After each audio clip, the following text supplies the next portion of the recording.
checking with Hahim. Are you on track? Did you have any questions or? Leslie, no, we don't have any question. Okay, great. Thank you so much. I just want you to know, we know you're there. I don't want you to think we're ignoring you or forgetting you. So anytime if you have a question you want to interrupt, just get my attention, okay? Yes. Okay, onward and upward.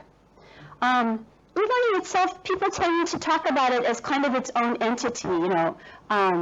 E-learning is wonderful, e-learning is terrible, e-learning is for English, e-learning is for agriculture, and e-learning really, as itself, it's simply a means. E-learning is not education. E-learning is a means through which education can be distributed or engaged in. So just as face-to-face, when I'm here in the room and I'm working with you face-to-face, this is a means or a modality of learning or of exchanging information with each other. So e-learning is just a conduit. It's a tunnel or a door through which the education happens. I think it's important to remember that because oftentimes we get so excited or so nervous about the e-learning tools that we think it's all about the e-learning, but it's not. E-learning is as an entity should be invisible. It should be something that facilitates the learning that needs to happen. So it is a modality or means through which learning can occur. It says tool, it's a set of tools. And in the context of today's work that we're doing together, I'm talking about e-learning in the terms of anything that's online, anything that's digital, anything that's delivered through electronic means.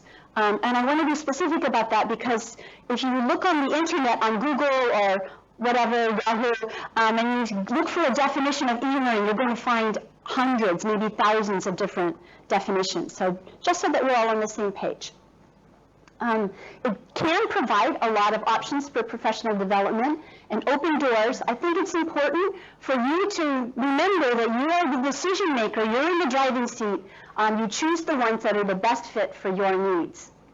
I'd like to also acknowledge that all of us both teach and learn in a wide range of contexts. Some of us are working at some times or maybe even all the time in a low resource context. So your professional development is going to occur primarily face-to-face or maybe even alone. Maybe you work alone pretty much.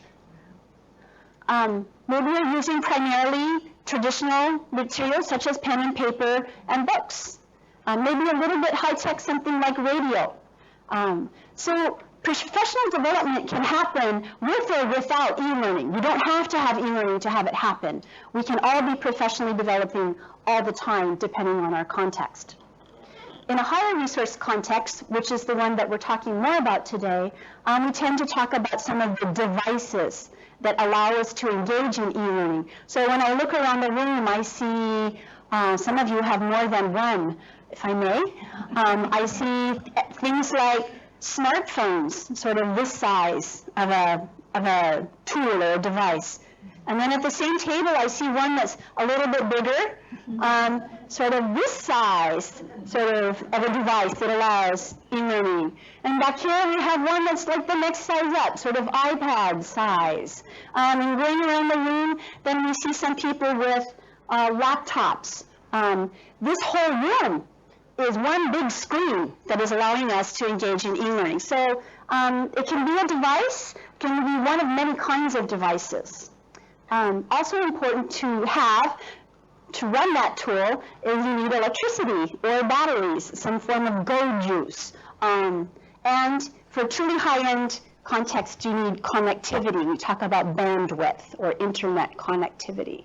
So I want to acknowledge that we really have a range, we have a continuum of means or modalities through which all learning can occur.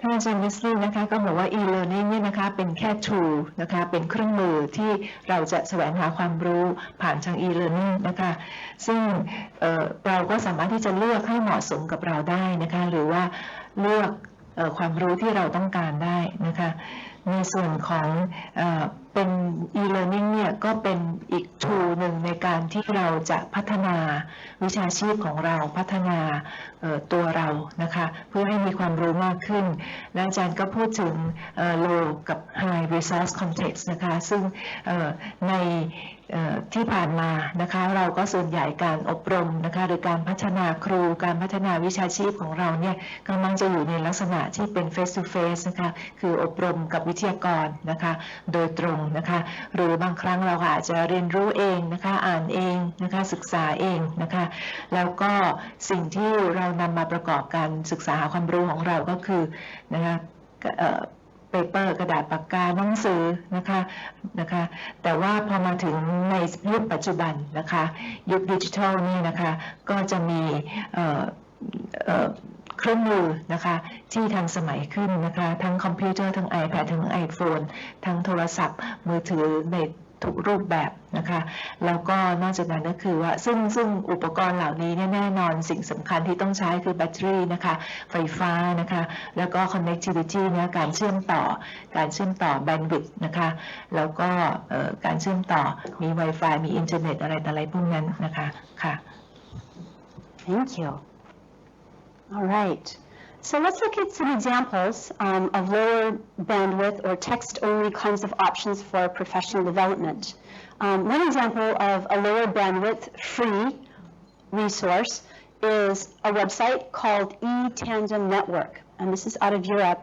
And what I like about eTandem Network is that each person who enters the eTandem Network space can choose the language. First of all, it's not just English, it's lots of languages.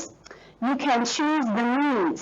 So you can say, I want to practice English with someone in Germany, and I want to use Skype, or I want to use my Go phone, or I want to do it by email, or whatever means it is that you like. So it's very flexible. It can work person to person. It can also work group to group.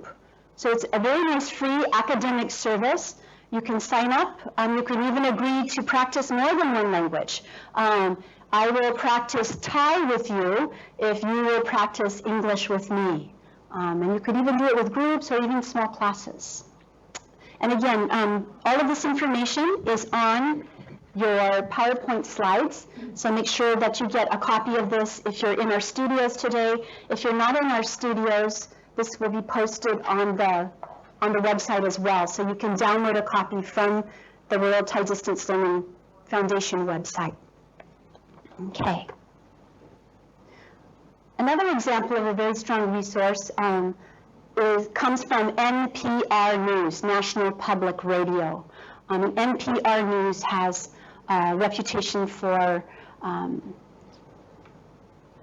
presenting the news in, every news has bias, but presenting the news from a variety of perspectives, National Public Radio. So NPR News is also available in what they call a nitty-gritty. Have you heard that word before? Let's practice it. Nitty-gritty. Nitty-gritty, nitty-gritty, nitty-gritty. Try saying that word. It's kind of fun. Rolls off your tongue. Nitty-gritty. Nitty-gritty means down to the bare bones. No fluff. No pictures, no colors, no movies, no ads, just the text, the nitty-gritty text only. And what this means is for people who are on small screens, if you have a small phone, if you're on a connection with only a little bit of bandwidth, maybe it's kind of a weak connection, you're still going to have a good chance of reading the news because it's the nitty-gritty version, okay? So think about nitty-gritty text only versions of news and other sources. There's also an interesting tool that I recently came across, which is an online text-only filter, and what it does is you go to this website and you copy in the URL, the website address, and it takes the website and it strips out all of the ads and images and things that make the file fat. It makes the file nitty-gritty. It nitty-gritty-fies it, if that's a word. So this is a tool. If you like the way NPR works and what it offers, and you'd like to do this with other news or other sources, you can copy that URL, that website address, put it in the text-only filter, and it will give you a text-only version. So this is especially useful if you're starting in high bandwidth, but moving to a low bandwidth connection, perhaps from your office to a small classroom or some kind of condition like that. Okay, strategies.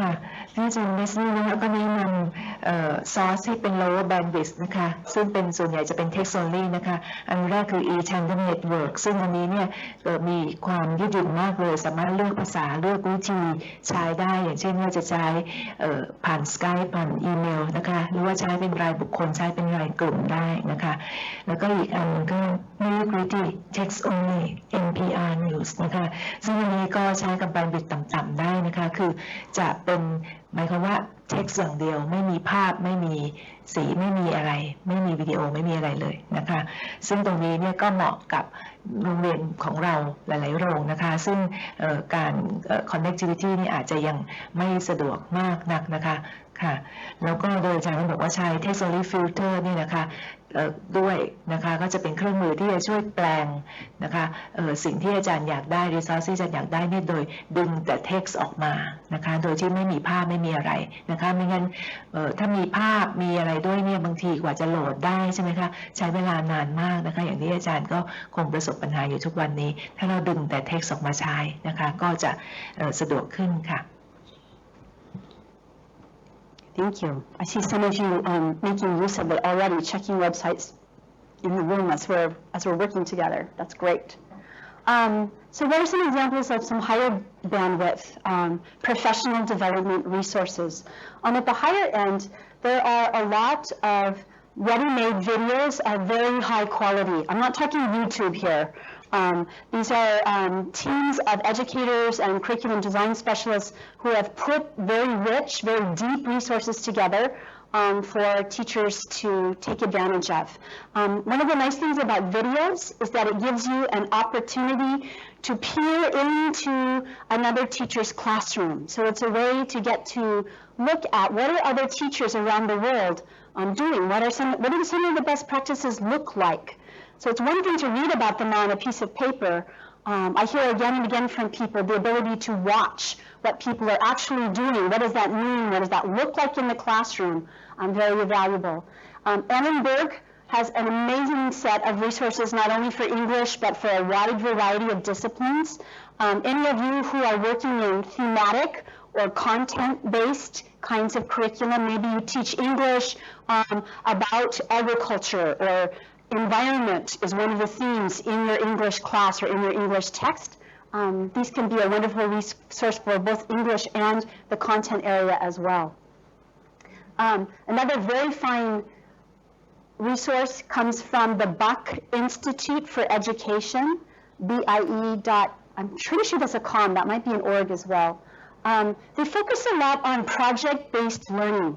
So if you're looking for examples of how can I, as a teacher, begin to integrate technology into my classroom, critical thinking, open-ended kinds of activities for my students, lots of handouts and printables and lesson plans, and lots of videos with different ages so you can see what it looks like in the classroom. Teachers First, another similar resource, very good, YNET Education, and if you'd like to tap into some live webinars, you can go to the americanenglish.state.gov site.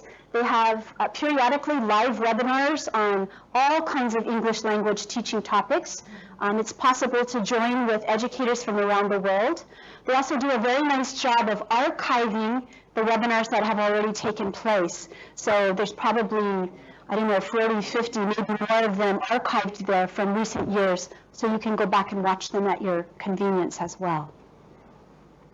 ค่ะสำหรับ High Bandwidth นะคะก็อาจารย์ก็จะยกตัวอย่างมาหลายอันนะคะอย่างอันแรกเนี่ย Annenberg นะคะอาจารย์บอกว่าอันนี้เนี่ยน่าสนใจมากนะคะแล้วก็ท่านอาจารย์ที่สนใจเรื่องการสอนในลักษณะเป็น theme based นะคะหรือว่า content based เนี่ยนะคะก็สามารถที่จะเข้าไปดูแล้วก็อาจจะเลือกเอามาใช้ได้นะคะส่วน Buck Institute for Education นะคะอันนี้ก็เป็น project based นะคะอย่างเช่นว่า เราคือทั้ง Theme Based Content Based Project Based เนี่ยเรามีแล้วทั้งนั้นใช่ไหมคะเราใช้กันทั้งนั้นเพียงแต่ว่าเราอาจจะหา resource เนี่ยยากนะคะก็ลองเข้าไปดูว่าเขาทำอะไรกันยังไงนะคะแล้วก็ในลักษณะที่เป็นวิดีโอเนี่ยบางทีเนี่ยมันก็มีประโยชน์ตรงที่ว่าเราได้เห็นว่าประเทศอื่นนะคะเขาสอนกันยังไงนะคะเห็นภาพการเรียนการสอนในห้องเรียนเลยนะคะ Teachers First นะคะอันนั้นก็น่าสนใจนะคะ The Brilliant Education อันสุดท้าย Webinar นะคะอันนี้เนี่ยก็เป็นเหมือนกับเซมินาร์เนี่ยค่ะแต่ว่าเราเข้าไปจอยนะคะสดๆเลยนะคะเขาก็จะบอกเวลาบอกวันที่บอกท็อปิกมาแล้วเราก็เข้าไปจอยเวบินาร์นี้นะคะซึ่งเราก็สามารถที่จะดิสคัสกับเขาได้เลยนะคะเหมือนกับเข้าไปนั่งอยู่ในเซมินาร์นะคะเขาก็จะให้ท็อปิกมาล่วงหน้านะคะว่าจะคุยกันเรื่องอะไรวันนี้แล้วก็แสดงความคิดเห็นก็เหมือนกับคือเหมือนกับเราจอยอย่างปกติเลยเพียงแต่ว่าผ่านทางเว็บนะคะค่ะอันนี้ก็น่าสนใจแล้วก็ของ American English State เนี่ยนะคะก็ทำบ่อยๆนะคะทางสถานทูตสหรัฐอเมริกาประจำประเทศไทยเนี่ยค่ะก็จะแจ้งมาบ่อยๆนะคะทางเว็บไซต์นะคะว่าวันนั้นวันนี้จะมีเว็บบินาร์ถ้ามีหัวข้อที่น่าสนใจจะลองเข้าไปดูค่ะ Okay, thank you. Okay, we're ready for our next activity. Our next activity, am I on? Here we go. Our next activity is one that looks at evaluating or assessing the efficacy or the value of professional development sites that you may go to visit. And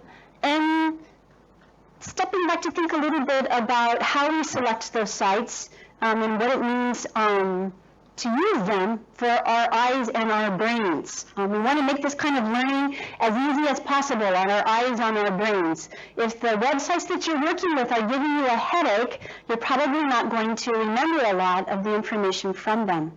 So right now what I'd invite you to do is to work in groups of 4. So you'll be turning around to talk to the people behind you, make some groups of 4. And the question is simply, of the 3 examples, example A, B, and C, which one is easiest to read and why? Which one is easiest to read and why?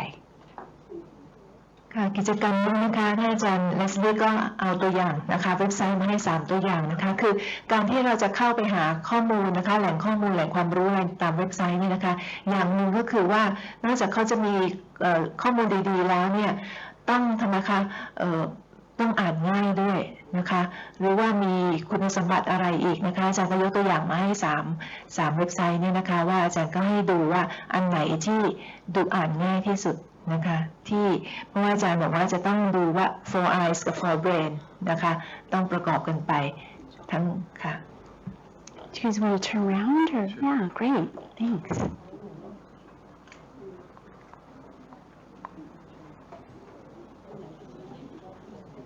So do you want to turn around and work together? Mm-hmm.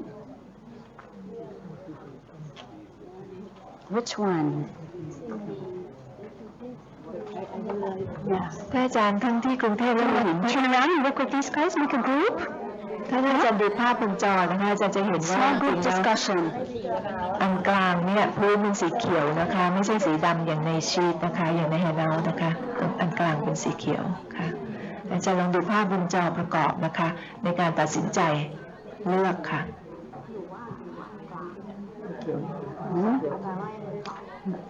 Since the color is different, Leslie, so I told them that in fact the middle one is on the green background, not the black one, just like the handout.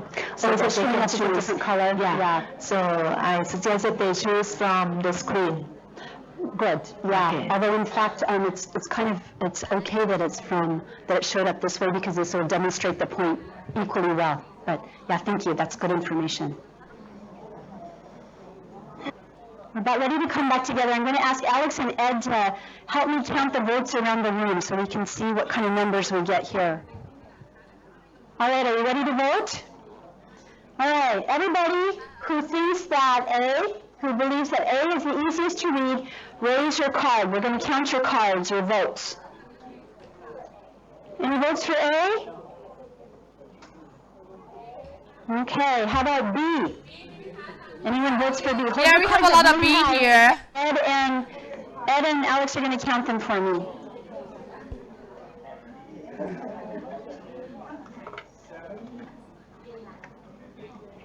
How about in Hua Hin too?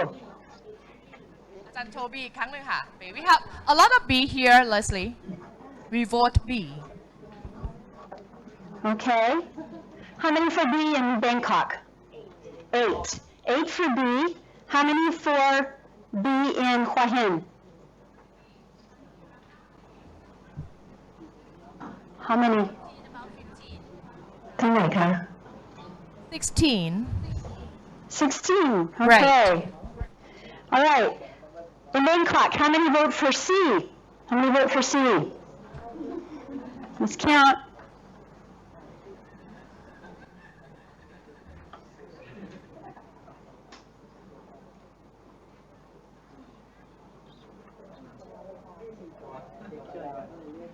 Hold them up. Hold them up high.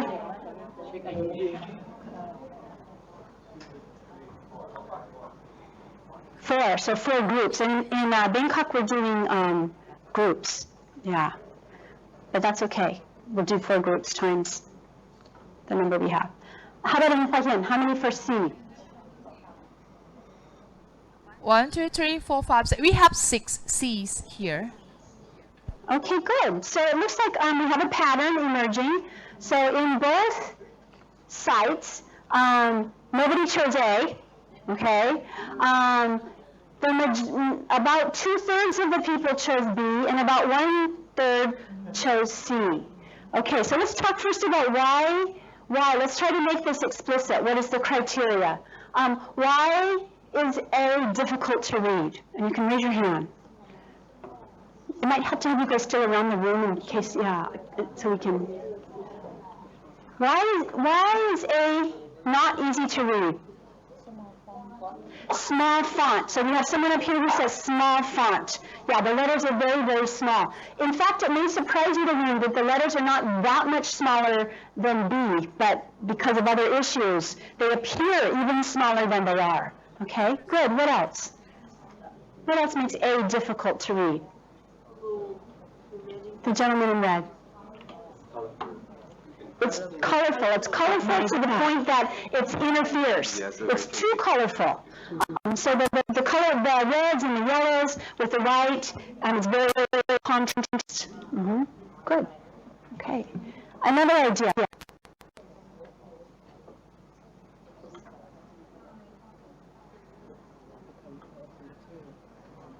Ideas from Hua Hin.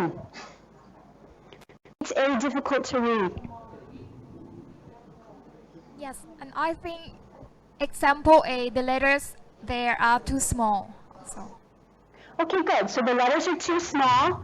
Letters are very, very small. The background here is too colorful. What else?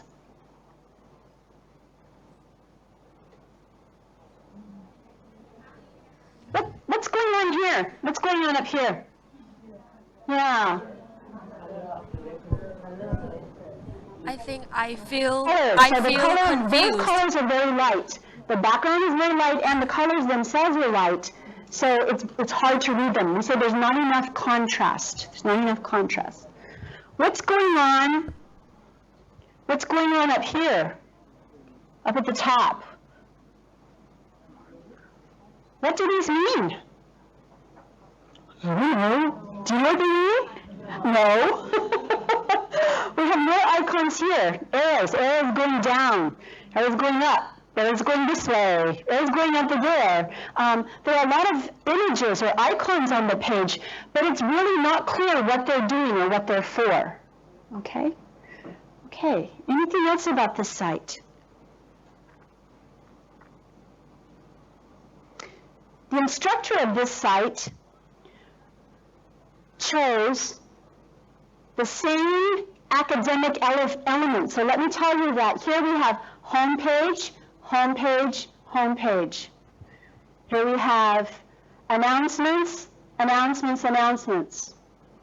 Here we have course information and tools, course information and tools. Then we have a couple of other things, course documents, and then at the bottom U of O libraries, U of O libraries, U of O libraries. And this instructor chose to show all of these things that aren't relevant to the student. They're not relevant to the learner. And they force the screen to become more compressed. So in comparison to the other two sites, this one probably has too many tools showing things that the students can't even use. So it's irrelevant, not useful information or navigation. Okay, good. All right, good job. All right, let's see then if we can talk about some of the things in comparison that seem to be better with B and C. So what about B and C makes them easier to read?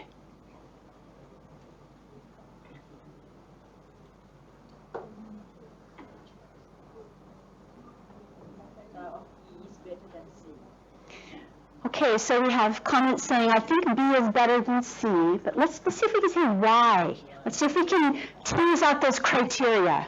Why? Hmm? The background.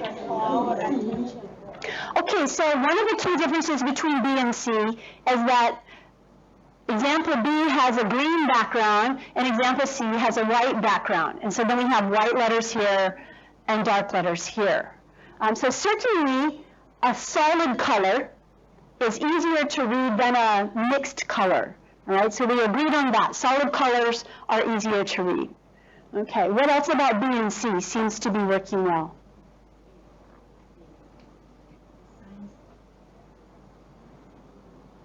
What do you notice about font size?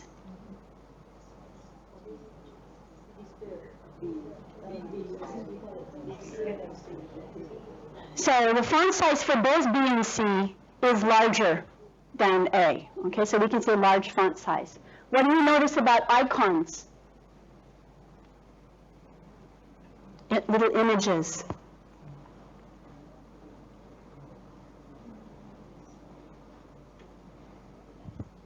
Does this one have any arrows, any icons? No, so that's kind of interesting. If I am a visual person and I sort of do like to use icons, so long as I know what they are, then there's absolutely nothing here that gives me anything to click on other than text, okay? Might not be a bad thing. If I come over here, what does this icon mean? Home. This is kind of a universal symbol for home. So if I'm having a little bit of trouble reading, or I prefer to interpret information in iconic format rather than text, I have an interesting choice here. So that's one thing. Okay. Anything from Hua Hian? Any observations you'd like to contribute? Hua Hian? So I just ask for all the participants here, they choose B because it's more attractive than C because of the color. So it's like a draw our attention much more than C. C is so right. It's so plain for us. Like we watch TV, we love like a color TV much more than white and black TV. That's the opinion from our side. Okay, good. So your comments about color and attractiveness are well taken. However, for those of you who chose C, what I would encourage you to think about with C is when you think about traditional forms of writing, most books are on white paper. And they have black letters, very, very high contrast. And the reason for that, it's not by whimsy. The reason for that is that a very, very light background with very, very dark text is the easiest for the human eye to read and to encode into the brain. So what research is showing us with eye movement and with user behavior when they're on the screens, although this may draw your attention and be appealing, oh, I like green, green's a happy color, ooh, right? How fast can I read the screen? I read this screen 20% more slowly than I read this screen, my brain.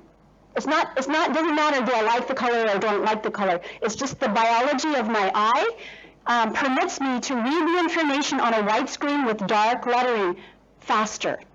So when we're thinking about our own learning, when we're thinking about the learning of our students, and barrier-free education, barrier-free reading, how can we make it as easy as possible for students to take in the information and construct that knowledge in their brain? White or very, very light with very, very dark text is optimal from an eye neurological kind of standpoint. Now, the affective factors are important. So if I say, I like green, I like that page, therefore I'm going to go spend some time on it, that may outweigh it, that may outbalance it.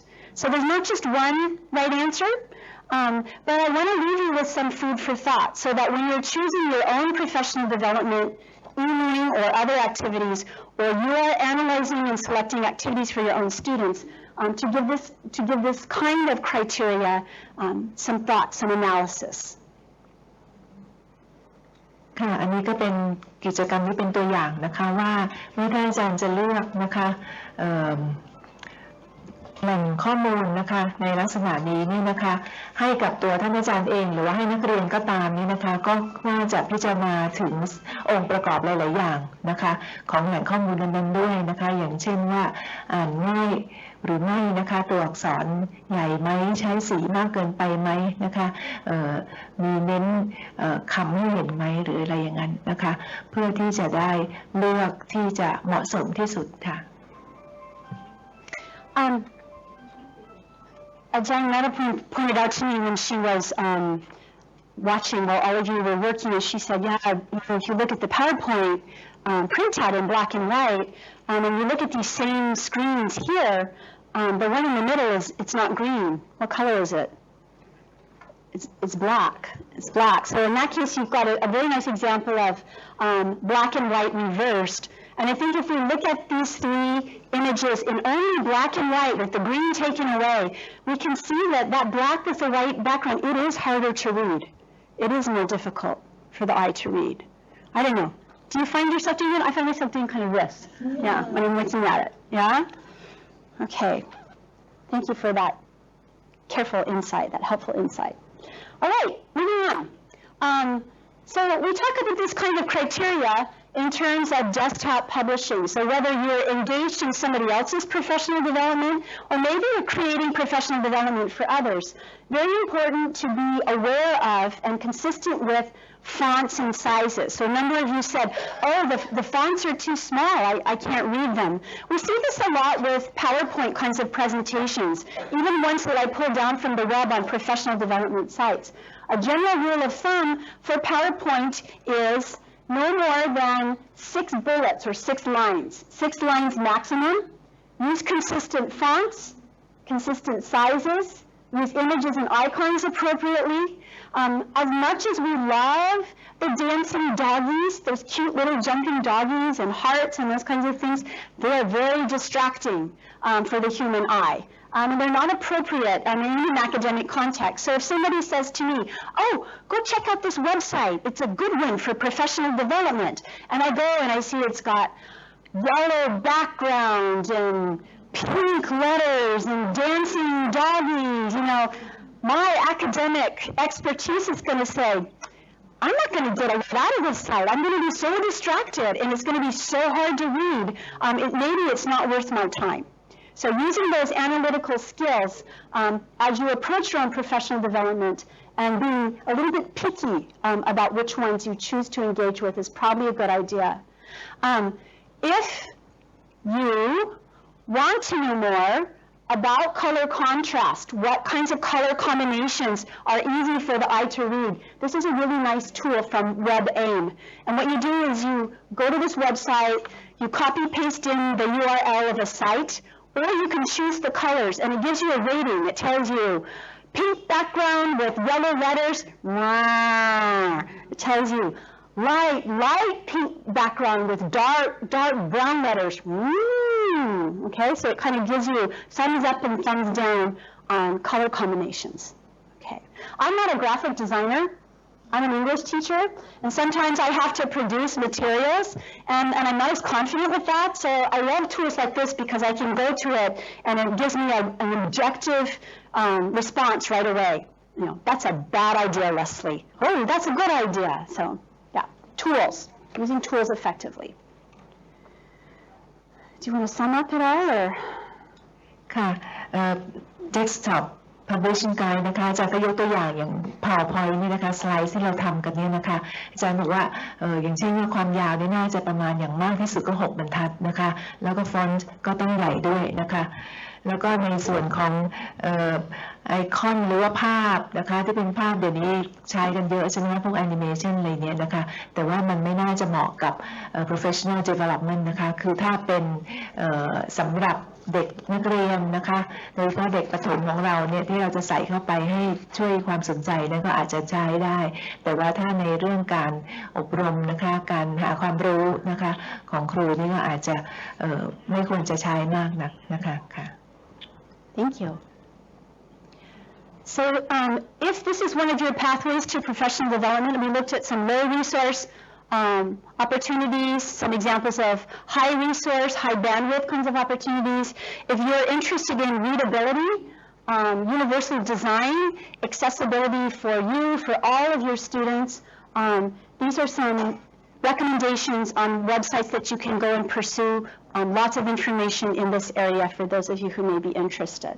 I know we have some reading experts in the room. We have a lot of curriculum design specialists. So I offer those in case those are of interest to you as well. Do you want to do a quick summing up? Because I'm going to change อาจาร direction. ย์ก็ให้ตัวอย่างนะคะที่เป็นเว็บไซต์ของสิ่งที่อาจารย์น่าจะเป็นใช้ประโยชน์ได้นะคะในเรื่องเกี่ยวกับเว็บดีไซน์นะคะทั้ง language readability นะคะความคือให้อ่านง่ายนะคะหรือว่าการดีไซน์สำหรับการเรียนรู้นะคะหรือว่า web accessibility initiative นะคะอาจารย์ลองไปเปิดดูค่ะ Thank you. Okay, this is the point, and as we're getting more toward the end of our program, not the final end yet, but moving toward it, well, I'd like to talk to you a little bit more about the massive online open courses, the MOOCs, that I mentioned at the beginning. So these are a series of 5-week courses. They are free. They are online. They are developed by University of Oregon using the Shaping the Way We Teach English materials and hosted on the Coursera platform. A MOOC allows you to connect not only with educators in Thailand, but with educators all around the world. So you can work and engage in professional development with English teachers from Brazil, from Australia, from any country in the world you can think of. We have more than 160 countries at this time. The courses are free. They are made possible by a grant from the United States State Department, and registration is open now for the first course that begins on January 5th. There are 2 courses, Shaping the Way We Teach English 1 and 2. They are 5 weeks each. Although they are called 1 and 2, you don't have to take them in that order. So if you miss course number 1, no problem. Come to course number 2, you'll be totally fine.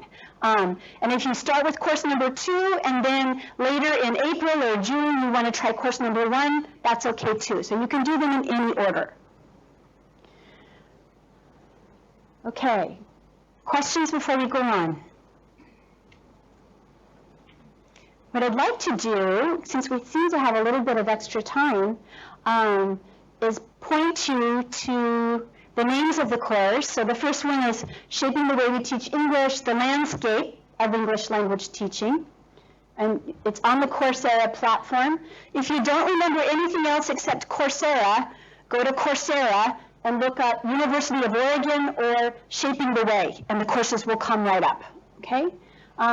The second course, Shaping the Way We Teach English 2, Paths to Success in ELT, English Language Teaching.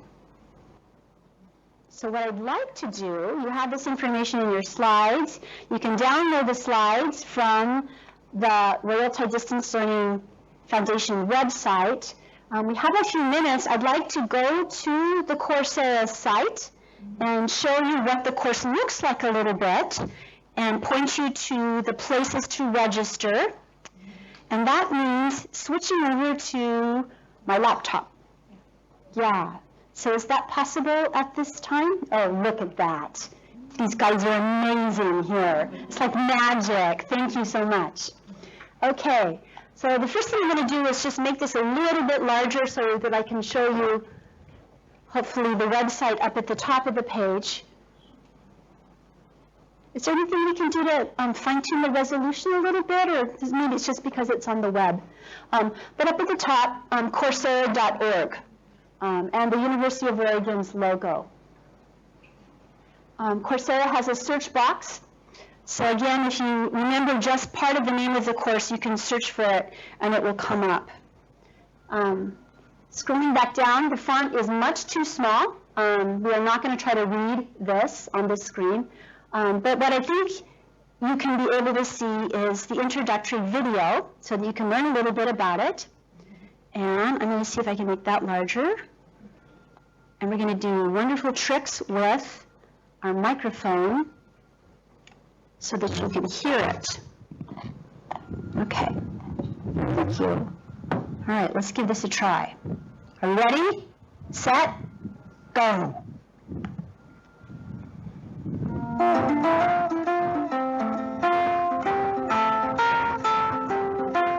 Hello, I'm Elizabeth Hanson-Smith, and I'm with my fellow teachers at the American English Institute at the University of Oregon, Jeff Magado and Deborah Ewing. We are also developers of the online course, The Landscape of English Language Teaching, sponsored by the U.S. Department of State and the University of Oregon. We are here today to tell you a little bit more about the course, which we hope you will enjoy. Jeff, this course is for international teachers and those who would like to be teachers. And we are looking at a number of topics from methods and materials courses in teaching English as a second language or as a foreign language. How are we going to cover that much material in 5 weeks? Well, we're not going to worry too much about covering, Elizabeth, but we do think we've chosen 5 topics which speak to some of the core issues in English language teaching. We're going to begin with authentic materials and realia, sort of to give us all kind of a way of talking about something that's so pertinent to communicative language teaching. And from there, we're going to move on to the actual arrangement of learning in the classroom. So we'll focus on pair work and small group work. And then we'll do critical and creative thinking, so going up in a level, in a sense, in what we demand of students from many classrooms, but still very communicative. And then also learner feedback and assessment. Hot topic. Yeah. Definitely a hot topic. And we'll end with language and context, which we think brings the circle back together. So those are 5 topics. The last one is especially important to place language in a structure or framework that allows language use to become natural and realistic. Now, what about practicality? Teachers always want to know, what am I going to do on Monday? Is this course going to have practical application? Well, we hope so. We know our participants' time is really valuable. So we've tried to structure the course along a basic methodology that begins with understanding something. So we have videos from English language teaching classrooms from around the world, and we follow those up with readings that are both theoretical and practical by teachers for teachers, as well as the discussion forums where our participants will be able to really talk with each other and deepen their understanding, as well as learning about what happens in classrooms all around the world. We think this is going to be very interesting. And then there's the fun element. The contest? Yes, the contest. So every week there'll be a contest. And aren't there going to also be a few little quizzes and things to check your knowledge, find out where you are, how much you already know, and so on? We don't want to leave anybody in doubt. So along the way, while you're watching the video, you have the chance to respond to various questions about what's going on in both. And then we do the same with the reading. We try to practice what we preach in terms of giving material. Before giving learners new material, we try to find out, what what they already know about it, and after finishing with it, what they've been taken away from them. And training scaffolding so that they have a way of approaching these materials successfully. Oh yeah, so the knowledge check at the end of the week, people should be able to do fairly readily because they have had these ideas in so many different forms throughout the week. But there's also a productive part to this course. Absolutely, and that's the lesson plan. So what we're asking participants to do also is to create a lesson plan that incorporates the concepts that we're talking about in the course. We've got 2 parts to it, and we're doing a lot to really, again, scaffold to provide the framework to help our participants do a really great job of coming up with a lesson plan that is very practical and also for their own context. So it's something that we hope will be extremely useful to them as they go on in their teaching career. We think you're going to like this course. And there's a second course in the series coming up, Paths to Success in English Language Teaching. We hope you'll join us for both.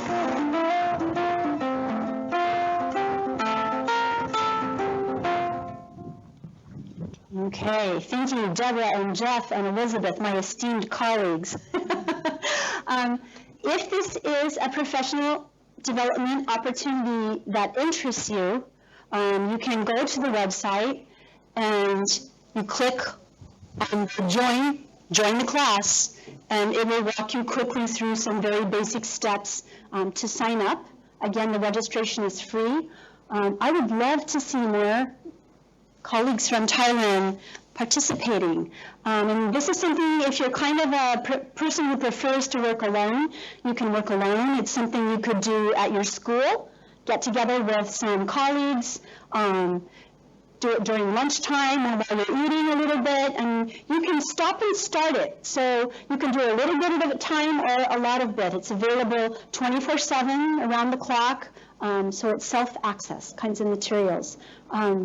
Love to hear feedback from all of you. For those of you who already may know something about MOOCs, or is there anyone in the room who did their first MOOC with us earlier this year? We're also looking for partners. We are looking for community partners who will self-identify to Deborah and Jeff and Elizabeth and agree to run a cohort with a group of people. Very informally, just sit down maybe once a week, talk about what you see on the videos, do some of the quizzes or the activities together and just talk about it. So if you're interested in that and you'd like to self-identify as a leader in your community or your school, please email me. My email is on the slides and available online. I'm hoping you might be able to twist Alex and Ed's arms to do this in Hua Hin and up in their areas too. The more involvement we can have out in the actual field and countries where the work is really happening, that's valuable for us all. Okay, questions about the MOOC. The syllabus is there, how you sign up, all of the information is online. I'm ready. Can I have a show of hands? How many people think maybe you would come visit us? Only for 5 weeks. Oh, good. I'm so happy to see that. All right, and I see hands in Hua Hin too. Yay. All right, good. Very good.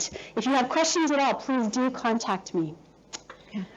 ค่ะสำหรับคอร์สนี้นะคะอยู่ในคอร์สแรกนะคะ.org ซึ่งคอร์สแรกนี่นะคะจริงๆแล้วนี่ดังมากเลยนะคะแล้วก็ถ้าอาจารย์เปิดเข้าไปดูเนี่ยจะมีออนไลน์คอร์สที่เยอะแยะมากเลยนะคะในทุกสาขาวิชานะคะแต่น่าเสียดายที่ในสาขาวิชาภาษาอังกฤษของเราเนี่ยน้อยมากๆนะคะเพราะฉะนั้นทางมหาวิทยาลัยออริกอนนี่นะคะโดยอาจารย์เลสลี่เนี่ยก็เป็นผู้บุกเบิกเลยนะคะเรียกได้ว่าก็จะมีคอร์สที่สำหรับพวกเรานะคะครูสอนภาษาอังกฤษเนี่ยนะคะเริ่มขึ้นมา2คอร์สนะคะก็มีคอร์สอื่นบ้างเล็กน้อยแต่ส่วนใหญ่จะเป็นสาขาวิชาอื่นแล้วก็จาก professor ดังๆทั่วโลกนะคะที่มาอนุญาตให้เอาคอร์สของท่านนี้มาลงออนไลน์ในคอร์สล่านะคะอาจารย์ลองเปิดเข้าไปดูนะคะแล้วก็อย่างที่อาจารย์เลสลี่บอกนี่นะคะคือเราอาจจะเรียนเป็นรายบุคคลของเราเองนะคะเวลาใดก็ได้เมื่อเราสะดวกนะคะ เปิดเข้าไปลงทะเบียนก่อนแล้วก็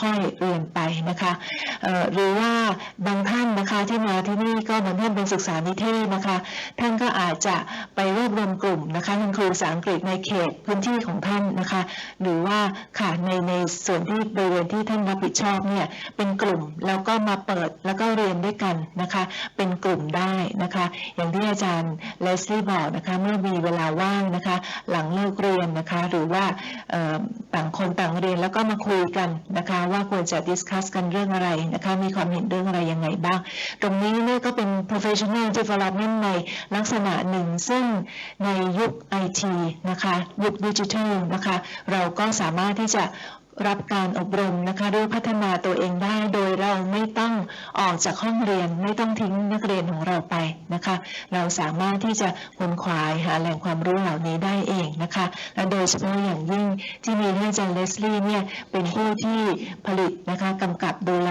การดำเนินการอยู่นะคะอาจารย์เลสลี่ได้ทำเรื่องนี้มานานเป็น10 ปีแล้วนะคะก็ในที่สุดก็ได้มาขึ้นที่คอร์สรานี่นะคะซึ่งเป็นเรื่องที่ดีมากๆเป็นโอกาสที่ดีของเรานะคะลองทดลองดูนะคะค่ะ Thank you very much. In closing today, what I'd like to point you to is another professional development resource. And I've got a website. I can show if we can load the website up on the system, please. The ISTE website. Thank you. Oh, thank you so much. Perfect. Okay, so what is ISTE? ISTE is the International Society for Technology and Education. They do a lot of work in conjunction with the National Council on the Association for Teachers and Kate, for the American Council for the Teaching of Foreign Languages. They work somewhat closely with TESOL, but mainly in the education sector and especially with international education. They have a wealth of resources on their website. You can see they have standards, they have resources, they have places where you can connect.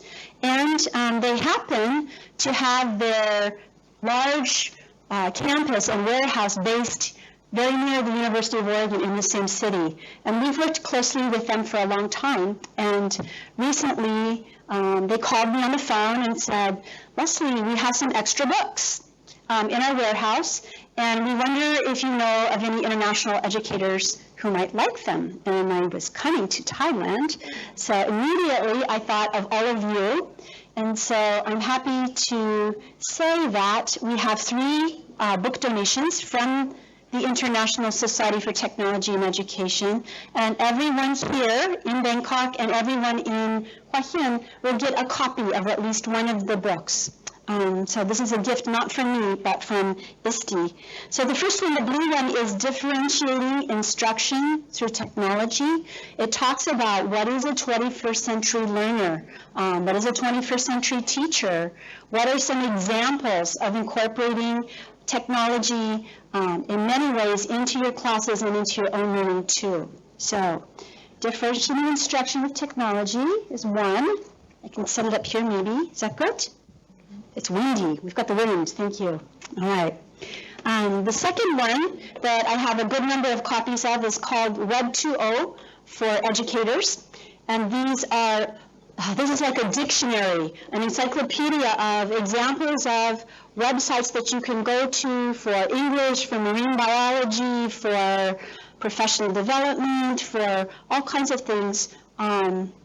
If you'd like to know some examples of resources that you may use in your own professional development or your schools. So we have that one. I have roughly enough copies so that I think if we have people from the same city or the same schools, if you take one of each, then you could exchange them and share them too. That might be one strategy to consider. I have a few copies of a lovely book called Safe Practices for Life Online. And it talks about keeping your school, your parents, your students safe in online environments, with cell phones, with sensitive student information, on websites, that kind of thing. And I'm not sure how far along or what kinds of policies or laws may be in place for Thailand, especially for people under the age of 18 or 16. But this might be some food for thought for people who are interested. Okay, so I'd like to close my part of today's presentation by thanking once again TOT and the Royal Thai Smithsonian Foundation. I'd like to thank ISTE for sharing these books with us, and the U.S. Department of State for sharing Alex and Ed with us today, and also for providing shipping. So a lot of these books were shipped to the embassy, and then they came by elephant over to the training center this morning, by air, by sea, by elephant. It took days and days and weeks and months for them to get here. So thank you very much to everybody. And last but not least, thank you to all of you. I know you're busy people, you have many other things you could be doing, and we appreciate that you took your time to be with us here today. Thank you very much. Yeah. ค่ะท่านอาจารย์เลสลี่นะคะก็ได้นำหนังสือ3เล่มนี้นะคะมาจากอิสตี้นะคะซึ่งเป็นสถาบันซึ่งเป็นบ้านใกล้เรือนเคียงกับมหาลัยออริกอนนะคะแล้วก็แต่ละเล่มนี้ก็มีประโยชน์มากๆนะคะก็ท่านอาจารย์ก็จะได้รับไปท่านละ1เล่มนะคะถ้าท่านอาจารย์มาจากโรงเรียนเดียวกันหรือว่าในเขตพื้นที่เดียวกันก็เลือกไปคนละเล่มอย่าให้ซ้ำกันนะคะก็จะได้ครบชุดพอดีนะคะแล้วก็เราจะส่งไปให้ท่านอาจารย์ที่เข้ารับการอบรมที่หัวหินด้วยนะคะสำหรับวันนี้นะคะก็ต้องขอบพระคุณนะคะท่านอาจารย์เลสลี่ออฟเบคแมนนะคะผู้เชี่ยวชาญทางด้านIT นะคะ professional development นะคะทางด้านการคุณครูสอนภาษาอังกฤษจากมหาวิทยาลัยโอเรกอนขอบคุณสถานทูตสหรัฐอเมริกาประจำประเทศไทยนะคะ Regional English Language Office นะคะซึ่งได้กรุณามาช่วยอำนวยความสะดวกนะคะแล้วก็มีเฟลโลอีก2ท่านนะคะอาจารย์อลิสกับอาจารย์เอ็ดเนี่ยมาช่วยด้วยในวันนี้นะคะ